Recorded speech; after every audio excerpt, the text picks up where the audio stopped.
என்ன நாங்க பெருசா கேட்டுவிட்டோம்? மக்கள் வந்து நிம்மதியா ஃப்ரீயா நின்று பார்க்கறதுக்கு ஒரு இடம், அதை நாங்க தேர்வு செஞ்சு அதுக்கு பர்மிஷன் கேட்கிறோம். ஆனா நீங்க என்ன பண்றீங்க?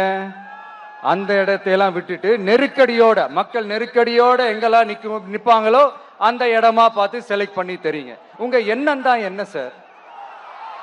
நான் அவங்கள பார்க்க கூடாது, அவங்களோட பேசக்கூடாது, அவங்க குறைகளை கேட்க கூடாது, அவங்களுக்காக குரல் கொடுக்க கூடாது, என்னதான் சார் உங்க எண்ணம்?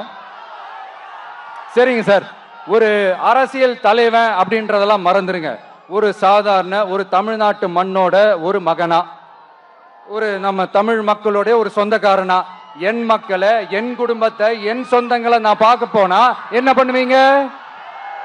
அப்பவும் தடை போடுவீங்களா? வேணாம் சார். இந்த அடுக்குமுறை, இந்த அராஜக அரசியல்லாம் வேணாம் சார். நாம ஒண்ணு இங்க தனியால் இல்லைங்க சார், மாபெரும் மக்கள் சக்தியோட பிரதிநிதிங்க சார், மாபெரும் பெண்கள் சக்தியோட சகோதரன் சார், மாபெரும் இளைஞர் இயக்கமா இருக்கிறோம் சார்.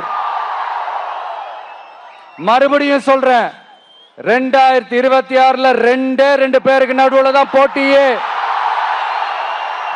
ஒண்ணு இன்னொன்னு